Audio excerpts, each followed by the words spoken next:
ఆంధ్రప్రదేశ్లో ఆర్ఎస్ఎస్ తన పొలిటికల్ స్ట్రాటజీని మొదలుపెట్టిందని చెప్పుకోవచ్చు. నిన్నటి రోజుని విజయవాడలో జరిగినటువంటి హిందూ సభ, ఐక్య హిందూ సభ ద్వారా ఆర్ఎస్ఎస్ పూర్తి స్థాయిలో ఆంధ్రప్రదేశ్లో తన పనిని మొదలుపెట్టింది. తన పొలిటికల్ స్ట్రాటజీని వారు ముందు కొనసాగించబోతున్నారని మనకు అర్థమవుతుంది.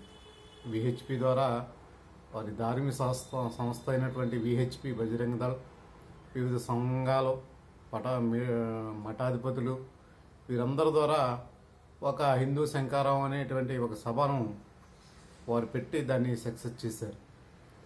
అయితే ఉత్తర భారతదేశంలో వారు ఇప్పటివరకు కూడా అయోధ్య రామాలయం, మందిరం, మసీదు వీటిని సృష్టించడం ద్వారా అక్కడ కొంతవరకు సఫలీకృతమయ్యి చాలా వరకు వాళ్ళు ఆయా రాష్ట్రాల్లో అధికారంలోకి వచ్చారు. తెలంగాణలో కూడా వారు దాదాపు ప్లాట్ఫామ్ ఒకటి సిద్ధం చేశారు. వారికి తమిళనాడు, కేరళ రాష్ట్రాల్లో ఎటువంటి ప్రయోజనం కనపడలేదు. అక్కడ వారు ప్రయత్నాలు చేస్తున్నారు, కానీ గత 2-3 దఫాలుగా వారికి ఎటువంటి విజయం చేకూర్చబడలేదు. కర్ణాటకలో వారు సఫలీకృతం అయ్యారు. ఇంకా ఉన్నది ఆంధ్రప్రదేశ్లోకి ఎలా రావాలి, ఆంధ్రప్రదేశ్ రాజకీయాలని ఎలా మనం శాసించాలన్న దాని మీద వాళ్ళు దృష్టి పెట్టారు. దృష్టి పెట్టినప్పుడు వారికి ప్రత్యేకంగా ఇక్కడ కుల వ్యవస్థ పటిష్టంగా ఉంది. ఒక 2 సామాజిక వర్గాలు, బలమైనటువంటి సామాజిక వర్గాలకి ఎప్పుడు కూడా 2 నాయకులుగా ఉంటూ వచ్చారు. ఫస్ట్లో కాంగ్రెస్ వచ్చింది, తెలుగుదేశం. అదేవిధంగా ఇప్పుడు చంద్రబాబు నాయుడు గారు ఒక సామాజిక వర్గానికి బలమైనటువంటి నాయకుడు. అదేవిధంగా జగన్మోహన్ రెడ్డి గారు ఒక సామాజిక వర్గానికి బలమైన నాయకుడిగా ఉన్నాడు. మరి ఈ పరిస్థితుల్లో ఆర్ఎస్ఎస్ ఏం చేసిందంటే కాపు కమ్యూనిటీకి చెందినటువంటి పవన్ కళ్యాణ్ గారిని వారికి అనుకూలంగా మార్చుకుని వారు మరి మిగతా కులాల్లో నాయకత్వాన్ని సిద్ధం చేశారు. ముఖ్యంగా కమ్మ కులానికి చెందినటువంటి మనకు సుజనా చౌదరి గారు, అదేవిధంగా పురంధేశ్వరి గారిని వారు ఏర్పాటు చేసుకోవడం జరిగింది. అదేవిధంగా రెడ్డిలో ఆదినారాయణ రెడ్డి గారు, అదేవిధంగా కాపులకు వస్తే పవన్ కళ్యాణ్ గారు, జనసేన వారికి అండగా ఉంది. రీసెంట్గా జరిగినటువంటి పరిణామాల్లో బీసీలకి ఒక ప్రత్యేకమైనటువంటి ఆర్ కృష్ణయ్యను తెలుగు రాష్ట్రాల్లో మరి బీసీ పోరాట యోధుడిగా అతను పేరు పొందాడు. అతన్ని చాలా మరి కన్విన్సింగ్గా వారి పార్టీలో చేర్చుకోవడం, వైసీపీ నుంచి అతను గెలిచినప్పటికీ రాజీనామా చేసి బీజేపీలోకి వెళ్ళడం, అతన్ని బీసీలకి ముందుకి ప్రొజెక్ట్ చేస్తున్నారు ఆర్ కృష్ణయ్యని. అదేవిధంగా మరి మాదిగ దండోరా సంబంధించి కృష్ణమాదిగని కూడా వారు ఎస్సీలకి నాయకత్వంగా ముందు ప్రొజెక్ట్ చేశారు. అంటే కులాలని, ఒక కులంలో ఒక ప్రత్యేక నాయకుడిని వారు ఎన్నుకొని ఈ ఆంధ్రప్రదేశ్ రాజకీయాల మీద పూర్తి స్థాయిలో వారు దృష్టి కేంద్రీకరించారు. ముఖ్యంగా ఇప్పుడు పవన్ కళ్యాణ్ని వాళ్ళు ప్రొజెక్ట్ చేస్తూ ఉంటారు. పవన్ కళ్యాణ్ భుజాల మీద గన్నపెట్టి చంద్రబాబు నాయుడు కొట్టాలి ఇప్పుడు. ఎందుకంటే చంద్రబాబు నాయుడు అత్యంత శక్తివంతమైన నాయకుడు, చాలా రాజకీయ చతురత గల నాయకుడు. భారతదేశంలోనే చంద్రబాబుకి సాటి అయినటువంటి నాయకుడు ప్రస్తుతం ఎవరు లేరు. కొంత బ్యాడ్ పీరియడ్ అతను నడిచినప్పటికీ కూడా ఆయన ఏంటంటే రాజకీయ చతురత గల నాయకుడు. ఎందుకంటే నవీన్ పట్నాయక్ లాగా, ఏక్నాథ్ షిండే లాగా, లేకపోతే ఇలాంటి నాయకుడు కాదు ఆయన నితీష్ కుమార్ కన్నా చాలా బలమైనటువంటి నాయకుడు. అలాంటి నాయకత్వాన్ని మరి బలహీనపరిస్తేనే మనకి ఇక్కడ మనుగడ ఉంటుంది. ఎందుకంటే ఆపోజిషన్లో జగన్మోహన్ రెడ్డిని చూసినప్పుడు జగన్మోహన్ రెడ్డి మైనార్టీలకి, దళితులకి, కొంతమంది రెడ్లకి నాయకత్వం వహిస్తున్నాడు. అతను క్యాపబిలిటీ సరిపోదు. ఎందుకంటే 40% అతను నిజమైనటువంటి ఓటు బ్యాంకు. మరి 60% ఓటు బ్యాంకు గెయిన్ చేయాలంటే మరి చంద్రబాబు నాయుడు వీక్ చేయడం ద్వారా మాత్రమే వారు ఆ పొజిషన్లో, ఇప్పుడు ఉన్న తెలుగుదేశం పొజిషన్లోకి బీజేపీ వెళ్ళగలదు. ఇప్పుడు బీజేపీని శాసించగల సత్తా ఆంధ్రప్రదేశ్లో చంద్రబాబు నాయుడు గారు చేస్తున్నారు. మరి చంద్రబాబు నాయుడు గారిని తప్పించి ఆ పొజిషన్లోకి వెళ్ళాలంటే వీరు చంద్రబాబు నాయుడు గారి పార్టీని వీక్ చేసుకుంటూ రావాలి. చంద్రబాబు నాయుడు గారు కలిసి ఉన్నంతకాలం వీరికి ఏమి పెద్ద ఇబ్బందులు ఏముండవు. ఎప్పుడైతే చంద్రబాబు నాయుడు గారు మరి ఆయన మొదటి స్థానానికి, ప్రయారిటీ స్థానానికి శాసించే స్థాయిలో ఉండడం బీజేపీ గవర్నమెంట్ చూడలేదు. నవీన్ పట్నాయక్ని ఏ రకంగా నిర్వీర్యం చేశారో, ఏక్నాథ్ షిందేని ఏ రకంగా నిర్వీర్యం చేశారో, మాయావతిని ఏ రకంగా నిర్వీర్యం చేశారో, భారతీయ జనతా పార్టీని మనం ఒకసారి అవగాహన చేసుకుంటే ఇవన్నీ కూడా తెలుస్తాయి. నిషిత్ కుమార్ వీళ్ళ ట్రాప్లో పడలేదు ఇప్పటివరకు. నితీష్ కుమార్ చాలా తెలివితేటలుగా బీహార్ రాజకీయాలు చేస్తున్నాడు. అదే నితీష్ కుమార్ కన్నా చాలా బలమైనటువంటి నాయకుడు నారా చంద్రబాబు నాయుడు గారు. మరి ఆయన రాజకీయ చతురత ముందు మరి బీజేపీ ఎంతవరకు ఇదవుతుందో చూడాలి. ఆంధ్రప్రదేశ్ వరకు ఆయనే నాయకుడు. అయితే బీజేపీ మరి పూర్తి స్థాయిలో తెలుగుదేశాన్ని నిర్వీర్యం చేయాలన్నటువంటి ప్రయత్నాలు అయితే ఉన్నాయి. ఒక పక్కన జగన్తో వారు సామరస్యాన్ని కొనసాగిస్తూ, ఒక పక్కనే కూటమిలో వారు కొనసాగిస్తున్నారు. ఈ ద్వంద్వ ప్రమాణాలు చాలా డేంజరస్. అది బీజేపీ చాలా డేంజర్ పార్టీ. అది ఎవరినన్నా తొక్కేసి తన పొలిటికల్ స్ట్రాటజీని పెంచుకోవడం కోసం ఎవరినన్నా తొక్కేస్తుంది. మిత్రుడు కాదు, శత్రువు కాదు, ఎవరినన్నా సరే. బీజేపీకి అలాంటి ఏముండవు. అందువల్ల ఏంటంటే వాళ్ళ దృష్టి అంతా ఇప్పుడు చంద్రబాబు నాయుడు గారి మీద ఉంది. చంద్రబాబు నాయుడు గారు 76 సంవత్సరాల వయసులో ఉన్నాడు. ఆయన ఇంకో 4-5 సంవత్సరాల్లో 80 సంవత్సరాలకు ఆయన వెళ్తాడు. ఆ తర్వాత ఆ పార్టీ ఏంటి అన్న పొజిషన్లో వాళ్ళు ఉన్నారు. అందుకే కమ్మ నాయకత్వాన్ని వారు ప్రోత్సహిస్తూ ఓ పక్కన వెళ్తున్నారు. ఇవన్నీ చంద్రబాబు నాయుడు గారికి తెలియదా అంటే ఆయనకి అన్నీ తెలుసు. ఆయన వ్యూహం ఎలా ఉందన్నదే ఫ్యూచర్లో మనకు తెలుస్తుంది. ఇప్పుడైతే తెలియదు, కానీ ఫ్యూచర్లో ఆయన ముఖ్యంగా ముందుగా లోకేష్ గారిని ఆయన ముఖ్యమంత్రి చేయాలి. అది చేస్తేనే తెలుగుదేశం పార్టీ యొక్క ఉనికి ఉంటుంది. ఎందుకంటే ఇవన్నీ కూటములు, పొత్తులు ఇవన్నీ చూసుకుంటే కుదరదు. లోకేష్ గారిని ఎప్పుడైతే ఆయన ముఖ్యమంత్రిగా తీసుకొచ్చి కూర్చోబెట్టాడో కొంతవరకు తెలుగుదేశం పార్టీని పటిష్టం చేసినట్టే. మరి అది కాకుండా బీజేపీ వాళ్ళు ప్రయత్నాలు చేస్తారు. అయినప్పటికీ కూడా మరి ఏ రకంగా చంద్రబాబు నాయుడు వ్యూహం ఉంటుందో మనకైతే తెలియదు. కానీ బీజేపీ అయితే పూర్తి స్థాయిలో ఆర్ఎస్ఎస్ బీజేపీ ద్వారా తన యొక్క అనుచరగణం వివిధ విభాగాలు ఉన్నాయి. వాళ్ళకి ధార్మిక సంస్థలు, బజరంగ దళ్ కానీ, విహెచ్పి కానీ, ఏబీవీపీ, కిసాన్ ముక్తి మోర్చా, ఇలాంటివన్నీ వాళ్ళ అనుబంధ సంఘాలు ఉన్నాయి. ఆ అన్ని సంఘాలన్నీ కూడుకుని మనం మాట్లాడుకుని వ్యవహారం చేయాలన్న దాని మీద ఉంది. ఒక ఇష్యూ అయితే వారు లేవనెత్తారు. ఆలయాలు అన్యాక్రాంతం అయిపోతున్నాయి. ఆలయాల్లో ప్రభుత్వ పెత్తనం చెల్లదు.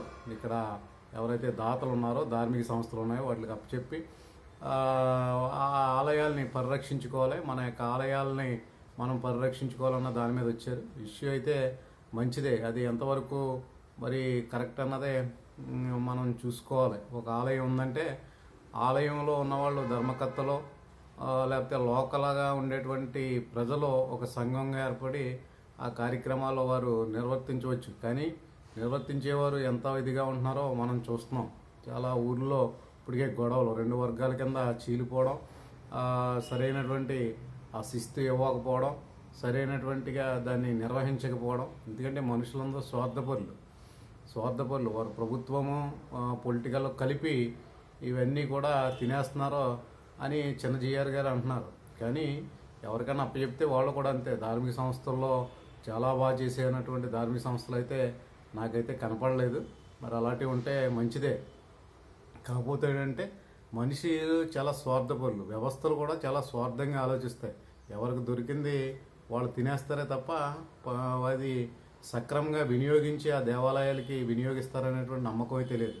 అయితే ప్రభుత్వం ఆధ్వర్యంలో ఉన్న వల్ల దేవాలయాలు అమ్ముకోవడానికి ట్రాన్సాక్షన్స్ అయితే జరగవు. వీళ్ళకి ఇస్తాయి, అమ్మేస్తారు కూడా. అది వాళ్ళ ఇష్టం, వాళ్ళ యొక్క అభిప్రాయం ఎలా ఉందో. ఇష్యూ అయితే దీని మీద రైజ్ చేశారు. ప్రజల యొక్క మనోభావాలు, సెంటిమెంట్లు. హిందువులు అంటే అందరూ కలిసిపోతారు. మెజార్టీ ప్రజలు 80% మంది హిందువులే ఉంటారు. కాబట్టి హిందువుల యొక్క మనోభావాలను మనం రెచ్చగొడితే మన యొక్క ప్లాట్ఫామ్ అన్నదే మనం స్థిరపరచుకోవచ్చు. తద్వారా ఈ రాష్ట్రంలో పాగా వేయచ్చు అన్నదే ఆర్ఎస్ఎస్ యొక్క ముఖ్య ఉద్దేశం. దాని ప్రకారమే వాళ్ళు ముందు హిందువులకు సంబంధించినటువంటి గుళ్ళో లక్షలాది ఎకరాలు అన్యాక్రాంతం అయిపోయి ఉన్న దాని మీద పెట్టారు. అన్యాక్రాంతం అయిపోయినాయి, అలా అయిపోయినాయి, ఇలా అయిపోయినాయి అంటారు. అందువల్ల ఈ పీఠాధిపతుల దగ్గర ఎన్నెన్ని ఎకరాల భూములు ఉన్నాయి, వాళ్ళకి ప్రభుత్వం దగ్గర నుంచి ఎన్నెన్ని భూములు వారు తెచ్చుకున్నారో ఇవన్నీ కూడా చూసుకోవాలి. ఎవరో మంచివారు మంచివారు ఎవరైనా ఉంటే, మంచి ధార్మిక సంస్థ ఏదైనా ఉంటే అది నిర్వహించిన పెద్ద ప్రాబ్లం ఏమి ఉండదు. కాకపోతే వ్యక్తుల చేతిలోకి వెళ్ళినప్పుడు, ప్రభుత్వం చేతి నుంచి వ్యక్తుల చేతిలోకి వెళ్ళినప్పుడు అది కంపల్సరీ మిస్లీడ్ జరుగుతుంది. మిస్లీడ్ జరగడమే కాదు, అక్కడ వ్యక్తులు బాగుపడతారు. ప్రభుత్వం చేతిలో ఉంటే ప్రభుత్వ అధికారులు వాళ్ళకే శాలరీలు ఇచ్చుకోవడం బాగుంటుంది, కానీ వ్యక్తుల చేతిలోకి వెళ్ళినప్పుడు అది చాలా భయంకరమైన పరిస్థితులు అయితే వస్తాయన్నదే మనకు చాలా విషయాలు మనం చూస్తూనే ఉన్నాం. అదేవిధంగా బీజేపీ ఈ రాష్ట్రంలో పొలిటికల్ స్ట్రాటజీని మొదలుపెట్టింది. ఏ రకంగా ఈ ఆంధ్రప్రదేశ్లో పాగా వేయాలన్నటువంటి కొత్త ఎత్తులతో ఆంధ్రప్రదేశ్లో మరి మొదలుపెట్టిందని మనం చెప్పొచ్చు. పూర్తి స్థాయిలో దృష్టి పెట్టింది. రకరకాల విన్యాసాలు మనం చూస్తాం. ఎందుకంటే మనుషుల యొక్క మనోభావాలు కేవలం మతం అనేటువంటి సెన్సిటివ్ విషయాల మీదే వాళ్ళు కేంద్రీకరించి వాళ్ళు అధికారంలో రాగలరు, కానీ దేశాన్ని అభివృద్ధి చేస్తాం, ఈ దేశాన్ని ఏదో చేస్తాం అన్నదేం కాదు. దేశంలో కులగణన జరగడం ఆర్ఎస్ఎస్కి ఇష్టం లేదు. కులగణన జరగాలి. బీసీలకి 27% రిజర్వేషన్ ఏంటి, జనాభాలో సగపాతం ఉన్నటువంటి బీసీలకి 50% రిజర్వేషన్లో ఇవ్వాలి. రిజర్వేషన్లో బీసీలు అన్యాయం అవుతున్నారని ఒక్క మాట ఆర్ఎస్ఎస్ చెప్పదు. అదే బీసీలని మతవాదుల కింద వాళ్ళు మార్చి మిగతా వాటి మీద వదులుతూ ఉంటారు. ఇప్పుడు బీసీలే, ఈ దేశంలో బీసీలే ముఖ్యం. వారి యొక్క మనోభావాలు ఏంటంటే మతం ఉన్నప్పటికీ అందరూ కూడా ఒక రకమైనటువంటి మనోభావాలు వారికి వస్తాయి. కాబట్టి దాన్ని సెన్సిటివ్ ఇష్యూల్ని క్యాష్ చేసుకోవాలన్నటువంటి దాని మీద ఉంటున్నారు. అదేవిధంగా బీసీలు మరి రిజర్వేషన్ పరంగా వారు వెనుకబడిపోయారు. వారికి రిజర్వేషన్లు ఎప్పుడో మరి 1950 రాజ్యాంగం రాసినప్పుడు 340 ఆర్టికల్ ప్రకారం వారికి కమిషన్ వేయాలి, వారికి రిజర్వేషన్లు ఇవ్వాలి. ఆర్టికల్ రాసి పెట్టాడు బాబాసాహెబ్ అంబేద్కర్. కానీ ఆ ఆర్టికల్ని వీరు ఇంప్లిమెంట్ చేయలేదు. మండల్ కమిషన్ ఇస్తారు. 89లో మండల్ కమిషన్ అయితే కేవలం ఉద్యోగాల్లోనే వారికి రిజర్వేషన్ ఇచ్చారు. మళ్ళీ 2006లో విద్యలో కూడా చదువుకోవడానికి కూడా అవకాశం ఇచ్చారు. ఈ రకంగా బీసీలకి 70 సంవత్సరాల్లో వారు ఏ రకమైనటువంటి అభివృద్ధి లేకుండా, మరి వారికి ఎటువంటి సహకారం లేకుండా వాళ్ళని అన్ని రకాలుగానే తొక్కేసిన ఈ ప్రభుత్వాలు.